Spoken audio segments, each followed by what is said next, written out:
మన ప్రభువును మన ప్రియ రక్షకుడు అయిన యేసుక్రీస్తు వారి శ్రేష్టమైన నామమునకే మహిమ కలుగునుగాక. ఆ మహామహుని యొక్క కృపను బట్టి గత వారం దినాలు ప్రభు మన పక్షంగా చూపించిన కాపుదల, భద్రత, క్షేమం అంతటి కొరకై ప్రభుకెంతో వందనస్తులమై ఉంటున్నాం.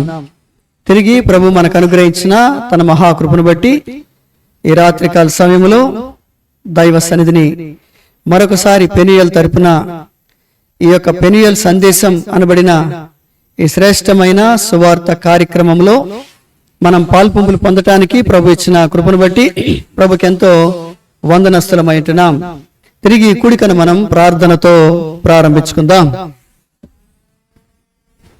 ప్రేమల తండ్రి, పరిశుద్ధ దేవ, అత్యంత కృపా సమృద్ధి కలిగిన మా తండ్రి, నమ్మదగిన దేవ, హృదయమార కృతజ్ఞతలు, స్తుతులు, వందనములు, స్తోత్రాలు. గత సువార్త కూడిక నుండి మరొక సువార్త కూడిక వరకు మీ కృపా, భద్రత, కాపుదల, క్షేమం మీరు మాకు అనుగ్రహించి మమ్మల్ని నడిపిస్తూ వచ్చిన మీ ప్రేమ కొరకే తండ్రి స్తోత్రములు. తిరిగి మరలా తండ్రి రాత్రికాల సమయంలో తండ్రి మీ మాటలు అనేకులకు రక్షణార్థంగాను, క్షేమకరముగాను, దీవెనకరముగా మరి ప్రభు వైపుకు మళ్లించేదిగా ఉండగలిగినట్లుగా మీ కృప చూపించమని తండ్రి మీకే అప్పగించుకుంటున్నాం.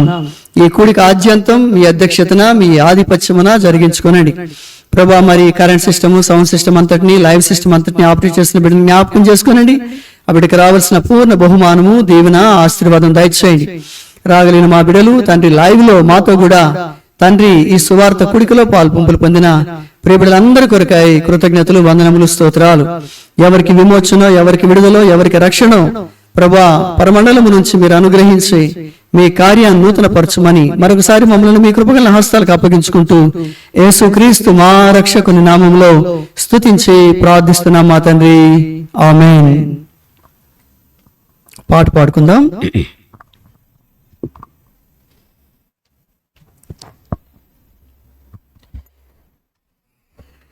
చిన్న పాటల పుస్తకంలో నుండి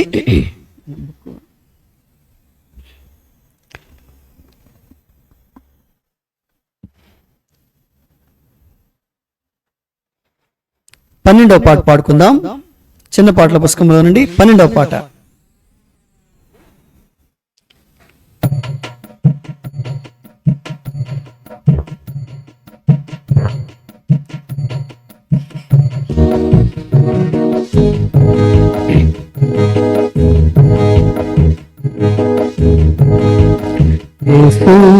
పిలచూచున్నాడు ఆయన యొద్దకు రమ్ము, యేసు పిలచూచున్నాడు ఆయన యొద్దకు రమ్ము.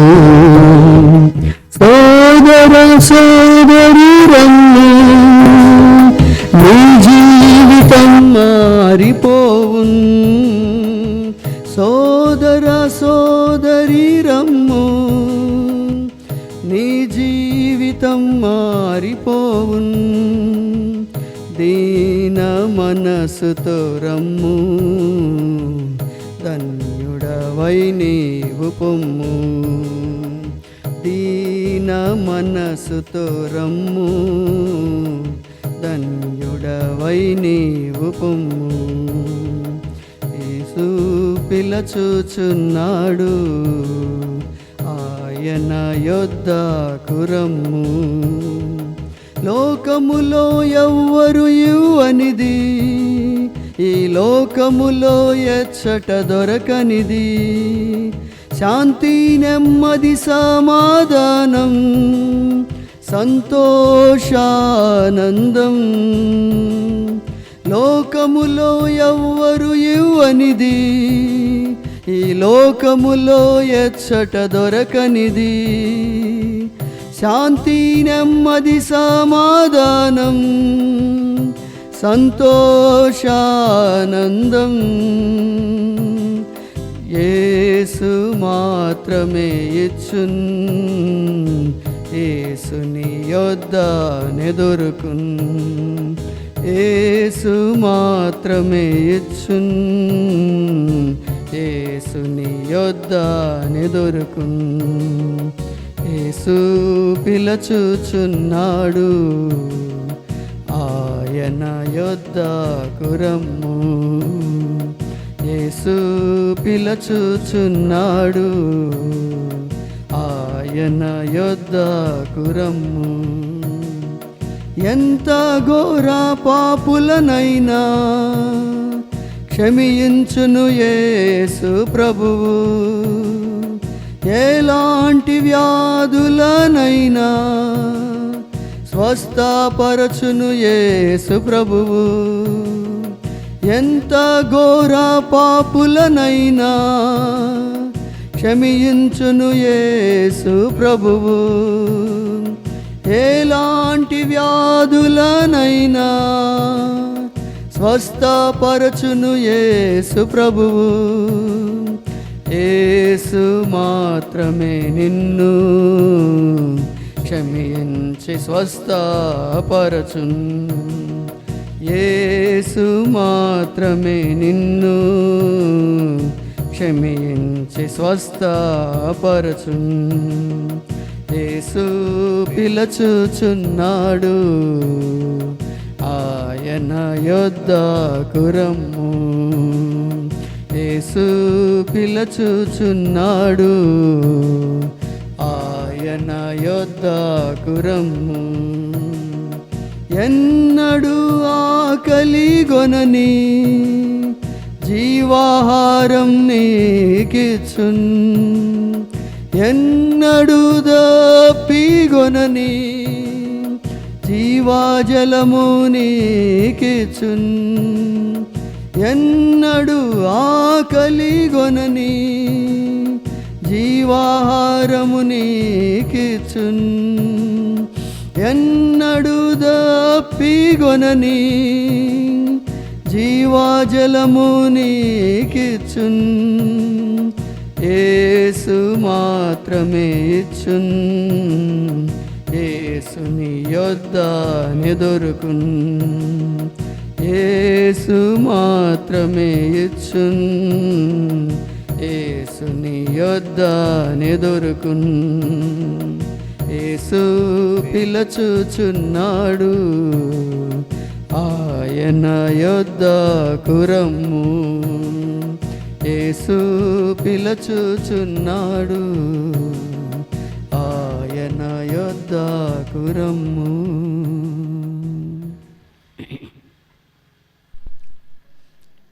మన బైబిల్స్ చూపిస్తూ బైబిల్ పల్లవి పాడుకుందాం. పఠింప శ్రేష్ఠ గ్రంథము బైబిల్, పఠింప శ్రేష్ఠ గ్రంథము బైబిల్, అనుదినము పఠించిన ప్రేమతోడ నడుపును. ఓ పఠింప శ్రేష్ఠ గ్రంథము బైబిల్. ఈ రాత్రి మన యొక్క సువార్త పరిచర్య నిమిత్తమై తిమోతికి రాసిన రెండవ పత్రిక, తిమోతికి రాసిన అపోస్తలుడైన పౌలు తిమోతికి రాసిన రెండవ పత్రిక, రెండవ అధ్యాయము మొదటి వచనాన్ని చదువుకుందాం. తిమోతికి రాసిన రెండవ పత్రిక, రెండవ అధ్యాయము మొదటి వచనం. నా కుమారుడా, క్రీస్తు యేసునందున్న కృపచేత బలవంతుడవు కమ్ము. నా కుమారుడా, క్రీస్తు యేసునందున్న కృపచేత బలవంతుడవు కమ్ము. ఈ రాత్రి ప్రభు మనకిచ్చిన ఈ లేఖన భాగాలను బట్టి ప్రభుకెంతో వందనస్తులమై ఉంటున్నాం. ప్రియ స్నేహితుడా, సోదరి, ప్రభు అయిన యేసుక్రీస్తు మానవులను సృష్టించి ఈ సర్వమానవాళి సర్వమానవ కోటి ఆయన యొక్క ప్రణాళికలను, ఆయన యొక్క ఉద్దేశాలను, ఆ ప్రభు యొక్క సంకల్పాలను ఈ భూమి మీద నెరవేర్చాలన్నది దేవుని యొక్క ఉద్దేశం. ఆ కారణం చేతనే ప్రతి మానవుణ్ణి దేవుడు ఈ భూమి మీద సృష్టిస్తూ వచ్చినారు. నన్ను కూడా ఒక ప్రత్యేకమైన ఉద్దేశముతో, ఒక ప్రత్యేకమైన ఆలోచనతో, ఒక దైవికమైన సంకల్పముతో సంకల్ప నెరవేర్పు మనలో జరగాలి అని దేవుడు మనలను ఆయన స్వరూప స్వారూప్యాలలో చేసుకున్నవానిగా ఉంటున్నాడు. ప్రియులారా, ప్రతి మానవుడు కూడా ఈ భూమి మీద దేవుని యొక్క దీవెనలు, దైవికమైన ఆశీర్వాదాలు పొందుతూ ఏ నష్టము, ఏ కష్టము, ఏ ఇబ్బంది, ఏ ఇరుకు, ఏ సమస్య లేకుండా మరి అన్ని విషయాలలో ఆశీర్వదించబడుతూ క్షేమాభివృద్ధి చెందాలి అనే తలుస్తూ ఉంటారు.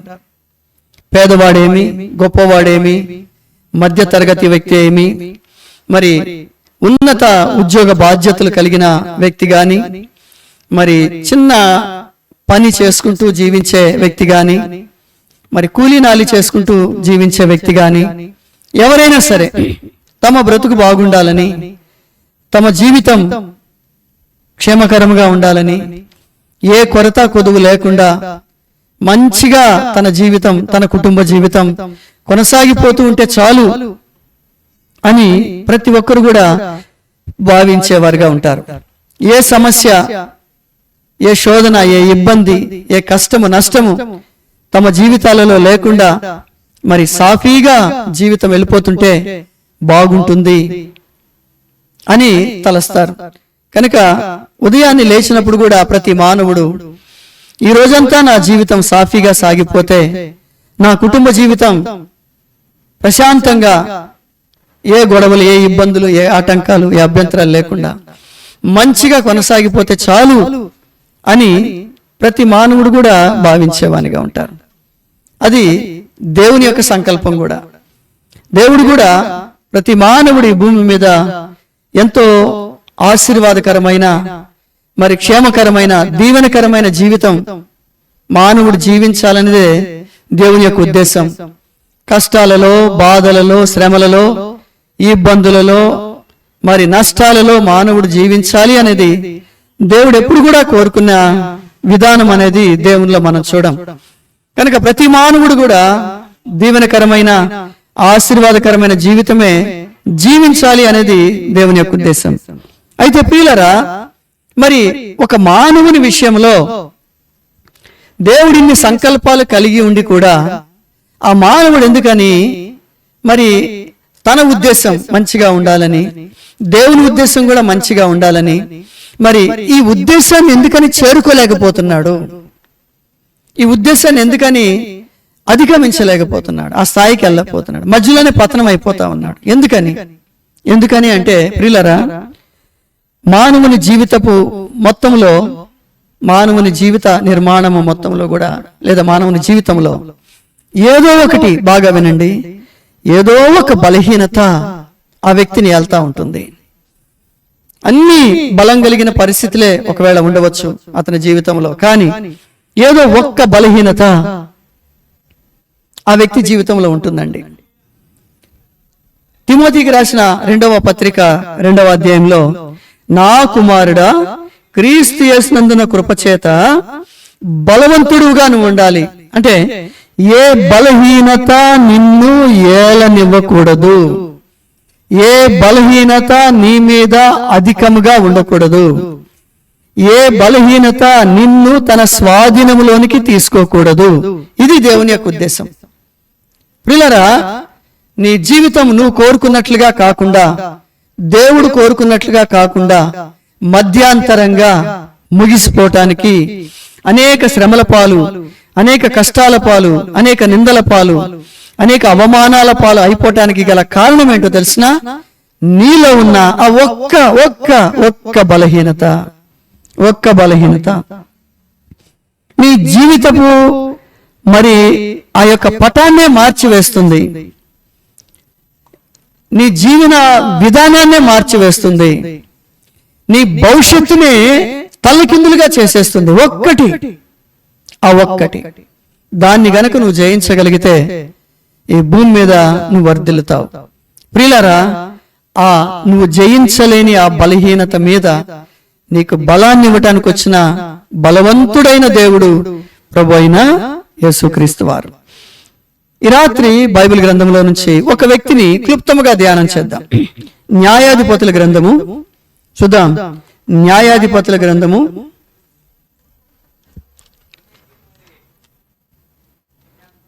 బైబిల్ గ్రంథం న్యాయాధిపతుల గ్రంథం 13వ అధ్యాయము. దేవుడు మానోహ అనబడిన ఒక వ్యక్తి దగ్గరికి వచ్చి తనతో తన భార్యతో ఈ విధంగా చెప్తా ఉన్నాడు. 5వ వచనం, నీవు వాళ్ళకి పిల్లలు లేరండి, వాళ్ళకి చాలా కాలం నుంచి బిడ్డలు లేరు ఆ కుటుంబానికి, మానోహ కుటుంబానికి. అయితే దేవుడు ఓ దేవదూతను పంపించి ఆ దేవదూత అంటున్నాడు ఆ భార్యతో, నీవు గర్భవతివై కుమారుని కందువు, అతని తల మీద మంగలి కత్తి వేయకూడదు, ఆ బిడ్డ గర్భమున పుట్టినది మొదలుకొని దేవునికి నాజీరు చేయబడిన వాడై ఫిలిష్తీయుల చేతిలో నుండి ఇశ్రాయేలీయులను రక్షింప మొదలు పెట్టినని ఆమెతో అనగా. అమ్మా, మీకు బిడ్డలు లేరు కదా, కాబట్టి ఇదిగో దేవుడు మీకు ఒక బిడ్డని ఇవ్వబోతున్నాడు, ఒక కుమారుని ఇవ్వబోతున్నాడు. ఆ కుమారుని తల మీదకి మరి మంగళ కత్తి రాకూడదు, అతని తల వెంట్రుకలు కత్తిరించకూడదు, అతడు పుట్టినది మొదలుకొని దేవునికి నజీరు చేయబడిన వాడై దేవుని ప్రజలను ఇశ్రాయేలీయులను ఫిలిష్తీయులు అనబడిన శత్రువుల చేతిలో నుండి విడిపిస్తాడు, విమోచిస్తాడు అని చెప్పి దేవుడు తెలియజేస్తున్నాడు. అంటే చూడండి, ఆ బిడ్డ పక్షంగా దేవుని యొక్క ఉద్దేశం ఏంటంటే, ఆ బిడ్డ జన్మించిన తర్వాత ఆ తల్లి చూడండి 13వ అధ్యాయం 24 వచనం, తరువాత ఆ స్త్రీ కుమారుని కని అతనికి సంసోను అని పేరు పెట్టింది. ఈ బిడ్డలు లేని తల్లిదండ్రులకు దేవుడు సంసోను అనబడిన ఒక కుమారుణ్ణి, ఊరికే బిడ్డలు లేరు కదా అని ఇవ్వలేదండి, ఒక ఉద్దేశం. ఆ ఉద్దేశం ఏంటంటే, అతని తల మీదకి మంగళ కత్తి రాకుండా చూసుకోండి, అతడు దేవునికి నాజీరు చేయబడిన వాడే, అపవిత్రమైనది ఏది కూడా ముట్టకూడదు, అలాగే అతడు దేవుని ప్రజలను ఇశ్రాయేలీయులను ఫిలిష్తీయులు అనబడిన వారి శత్రువుల నుండి అతడు విమోచించి కాపాడతాడు, దాని కొరకై నేను ఆ వ్యక్తిని పుట్టిస్తున్నాను అని చెప్పి దేవుడు తెలియజేసిన వానిగా ఉంటున్నాడు.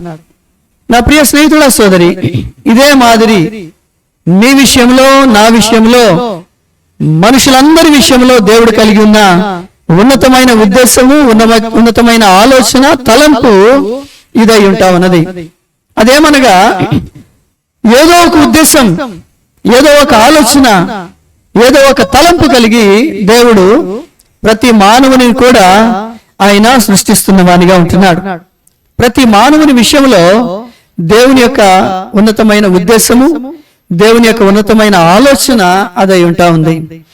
అయితే నా ప్రియ స్నేహితుడా, సోదరి, ఈ మనిషి అన్ని విషయములలో చాలా బలవంతుడిగా ఉన్నవానిగా ఉంటున్నాడు. సంసోను అనబడిన ఈ వ్యక్తి అన్ని విషయములలో, దేవుని సేవించే విషయంలో, దేవుని కొరకు జీవించే విషయంలో, అలాగే తల్లిదండ్రుల విషయంలో, బంధువులు రక్త సంబంధాల విషయంలో, లోకస్తుల విషయంలో, తన సాక్ష్యం విషయంలో, మరి అనేకమైన విషయంలో, భక్తి శ్రద్ధల విషయంలో, అన్నిట్లో మంచిగా ఉంది. అబద్ధం ఆడట్లేదు, మోసం చేయట్లేదు, దగా చేయట్లేదు, దొంగతనాలు చేయట్లేదు, దేవుని కొరకు నమ్మకంగా ఉన్నాడు, అన్ని విషయములలో బాగున్నాడు. కానీ ప్రియులరా, ఒక్క విషయం ఇతనిలో బలహీనత ఉన్నది. ఒక్క బలహీనత. 100 అనుకుందాము, 100లో 99 బాగున్నాయి. 99 విషయాలలో బలవంతుడు, మహాబలుడు, బలమైన వాడు. కానీ ఒక్క విషయంలో, ఒక స్త్రీ విషయంలో అతడు బలహీనుడిగా ఉన్నవానుకుంటున్నాడు. కామం విషయంలో, మోహం విషయంలో బలహీనత కలిగిన వానిగా ఉంటున్నాడు. ప్రియులారా, ఈ బలహీనత, ఒక్క బలహీనత, అన్ని బాగానే ఉన్నాయి, అన్ని విషయాల్లో నమ్మకంగా ఉన్నాడు, రోషంగా ఉన్నాడు, పౌరుషంగా ఉన్నాడు, చాలా రెక్లెస్ గా ఉన్నాడు, మంచిగా జీవిస్తా ఉన్నాడు. కానీ ఒక్క విషయం, స్త్రీ విషయంలో, మోహం కామం విషయంలో మాత్రం బలహీనత కలిగిన వారిగా ఉంటున్నాడు. ప్రియులారా, ఈ ఒక్క బలహీనత తన జీవితాన్నే మార్చేసింది, తన బ్రతుకును మార్చేసింది, తన యొక్క ఆశీర్వాదాలను తిప్పుకొట్టింది, తన భవిష్యత్తును తారుమారు చేసేసింది.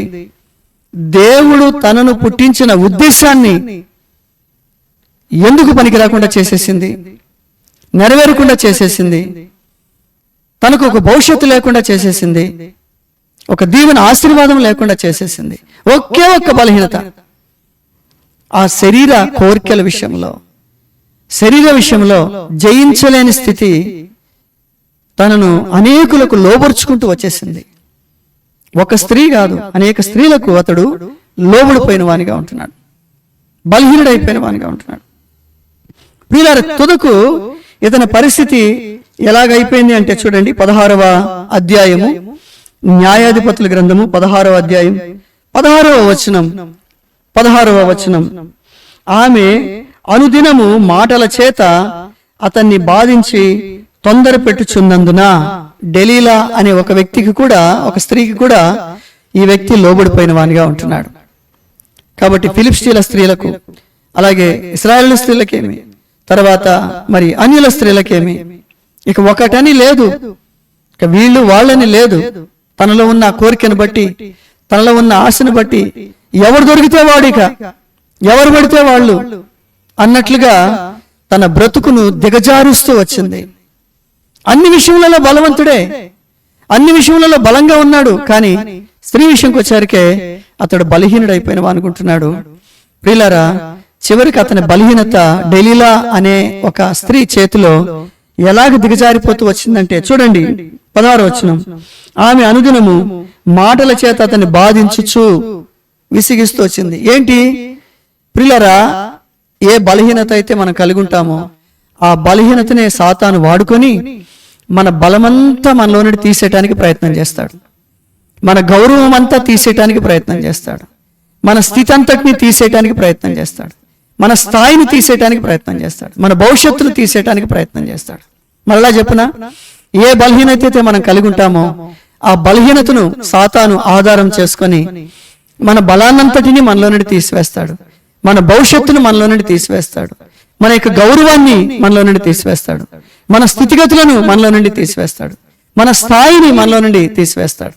అలాగే ఈ డెలీలా అనే ఒక స్త్రీని ఆధారం చేసుకొని చూడండి, దేవుడు ముందే చెప్పినాడు నీ తల వెంట్రుకలకు కత్తిరి వేయించకూడదు అని.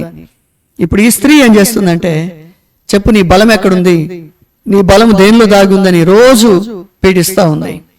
ప్రియులారా, నిజంగా తన బలహీనత, స్త్రీ బలహీనత తాను కలిగి ఉన్నాడు, కోరికలు కలిగి ఉన్నాడు. అయితే చూడండి, కోరికలు తీర్చడానికి లేదా తన్ను సంతోషపెట్టడానికి వచ్చిన ఒక ఆకారం సైతాను ఆకారం, అదొక స్వరూపం, ఒక భయంకరం. అదేం చేసిందంటే తన యొక్క సంతోషాన్ని సంతృప్తి పరుస్తున్నట్లుగానే తనలో ఉన్న సమస్తాన్ని బయటికి లాక్కొచ్చేస్తా ఉంది. అర్థమవుతుందండి? అర్థమవుతుందా? నీ బలహీనత నిన్ను సంతోష పెట్టేదిగా నీ దగ్గరకు వస్తూ నీ దగ్గరున్న సంతోషాన్ని, ఆనందాన్ని, సంతృప్తిని, ఆశీర్వాదాల్ని, అభివృద్ధిని, భవిష్యత్తును మొత్తాన్ని పతనం చేసేసి బయటికి లాగేస్తుంది, ఏమీ లేకుండా చేసేస్తుంది. అలాగే ఈ స్త్రీ చూడండి, నీ బలం ఎక్కడుంది, నీ బలం ఎక్కడుంది అని చెప్పి అతను విసిగిస్తే అతడు నా వెంట్రుకలలో ఉందని చెప్పేసినాడు. ఎలాంటి పరిస్థితి అంటే సంసోను పరిస్థితి చివరకు చూడండి, అతడు ప్రాణము విసిగి చావగోరెను అని చెప్పి రాయబడతా ఉంది. ప్రాణము విసిగి చావగోరెను. ఆఖరికి చూడండి, తన బలహీనతే, తన శరీరంలో ఉన్న బలహీనతే తను ఎక్కడికి తీసుకుపోతుందండి? చచ్చిపోయే పరిస్థితికి తీసుకెళ్ళిపోయింది, తన జీవితాన్ని ముగించే పరిస్థితికి తీసుకొని వెళ్ళిపోయింది, భూమి మీద ఆ మనిషి లేకుండానే చేసేసే పరిస్థితికి తీసుకొని వెళ్ళిపోయింది.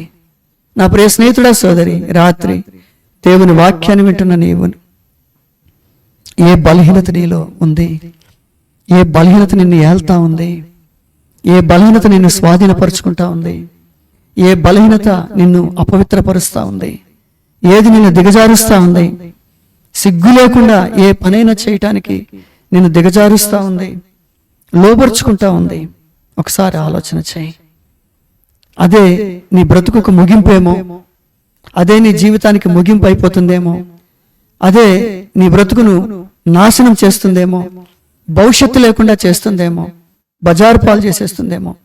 ఒకసారి ఆలోచన చేయి. ఒకసారి ఆలోచన. చివరకు సంసోను యొక్క స్థితి ఎక్కడికి వెళ్ళిపోయిందంటే, ఇక చాలు చచ్చిపోదాం అనుకున్నాడు.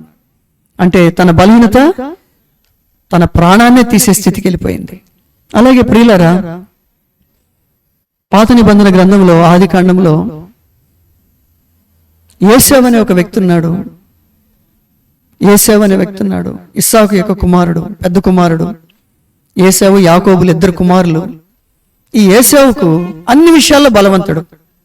అతడు స్త్రీ విషయంలో బలహీనుడు కాదు, లేకపోతే ఇంకొక విషయంలో బలహీనుడు కాదు. కానీ అతడు దేనిలో బలహీనుడు అంటే తిండి విషయంలో బలహీనుడు.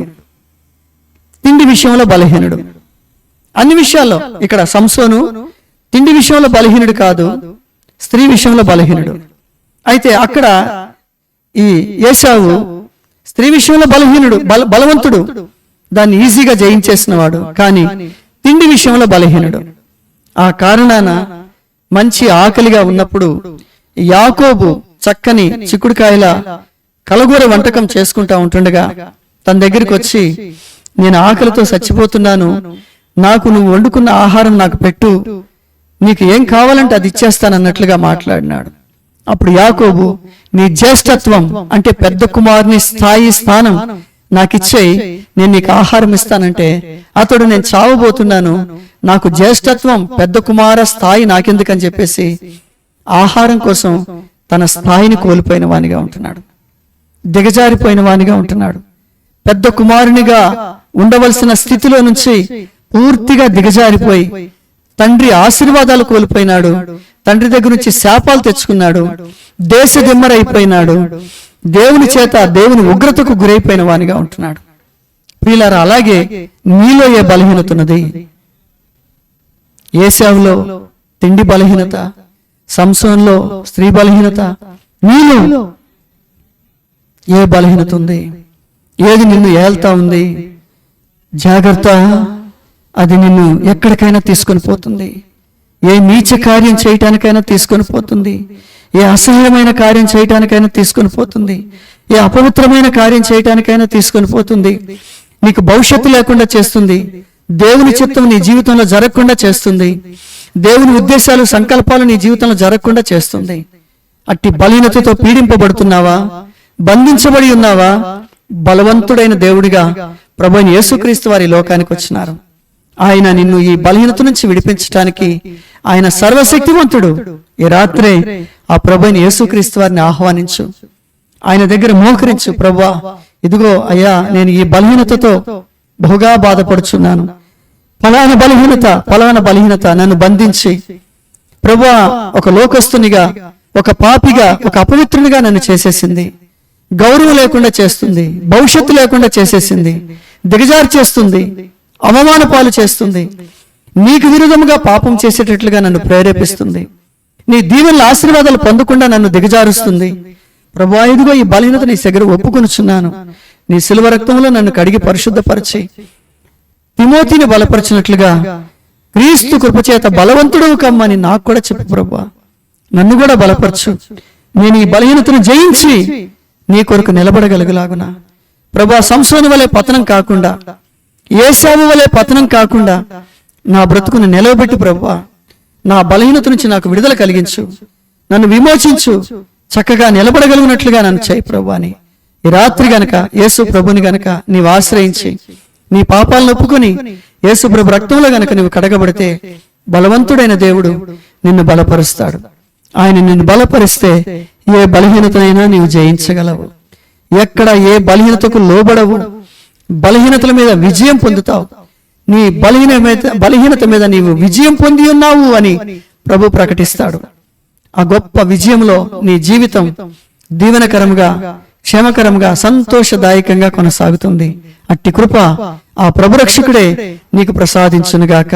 ఉన్న పాటున, ఉన్న చోటున నీవు మోకరించి నీ బలహీనతలను ప్రభు దగ్గర ఒప్పుకో, విడిచిపెట్టేసే వాటిని, ప్రభు కృప పొందు, బలవంతుడిగా జీవించు, జయవంతుడిగా జీవించు, విజయవంతుడిగా జీవించు. ఆశీర్వాదకరమైన జీవితం దేవుడు నీకు ప్రసాదించునుగాక. నీ కొరకు ప్రార్థన చేస్తాం. ప్రేమల తండ్రి, పరిశుద్ధ దేవ, హృదయమారా మీకు కృతజ్ఞతలు, స్తుతులు, వందనములు, స్తోత్రాలు. ఈ రాత్రి మీరు మా దృష్టికి తీసుకొచ్చిన లేఖన భాగాల కొరకే స్తోత్రాలు. అవును తండ్రి, ప్రతి మానవుడు అన్నిట్లో బలవంతుడు, కానీ ఏదో ఒక విషయంలో బలహీనత కలిగి ఉంటున్నాడు. ఆ బలహీనతే దైవ దీవెనలు పొందకుండా, దేవుని కృప పొందకుండా, దేవుని ఆశీర్వాదాలు పొందకుండా ప్రభా ఆ వ్యక్తులను దిగజారుస్తా ఉంది, లోబర్ చేస్తా ఉంది, అపవిత్రమైన కార్యాలు చేసేటట్లుగా చేస్తుంది. ప్రభా మీ కృపను పొందకుండా చేస్తా ఉంది. ఆ బలహీనతలను జయించే జై జీవితం మీ దగ్గర మాత్రమే ఉంది. రాత్రి ప్రతి ఒక్కరూ తమ పాపములను మీ సన్నిధిలో ఒప్పుకొని క్రీస్తు రక్తంలో కడగబడి పరిశుద్ధపరచబడి జయవంతులుగా జీవించగలుగులాగున మీ కృప దయచేయండి. ప్రభా లైవ్ లో మాతో కూడా పాల్పొంపులు పొందిన ప్రతి కుటుంబాన్ని, ప్రతి వ్యక్తిని, ప్రతి బిడ్డను దీవించి వారి బలహీనతల నుండి వారిని విడుదల గావించి మీ కృపకు, మీ దయకు పాత్రలుగా చేసుకోనమని మహిమ, ఘనత, స్తుతి, ప్రభావాలు మీకు అర్పిస్తూ యేసుక్రీస్తు మా రక్షకుని నామములో స్తుతించి ప్రార్థిస్తున్నామా తండ్రి, ఆమేన్. మన ప్రభువైన యేసుక్రీస్తు వారి కృప, తండ్రి అయిన దేవుని ప్రేమ, పరిశుద్ధాత్మని యొక్క అన్యోన్య సన్నిధి, కాపుదల, భద్రతా, క్షేమాన్ని మొలకను ప్రభురాకుడి వరకు చేరగల మనకును, స్థానిక సార్వత్రిక సంఘాలకును, సకల పరిశుద్ధులకును, లైవ్ లో సువార్త గుడికలో పాల్పొంపులు పొంది తీర్మానించుకుంటున్న ప్రియబిడలకును సదా తోడై నడిపించునుగాక. ఆమేన్.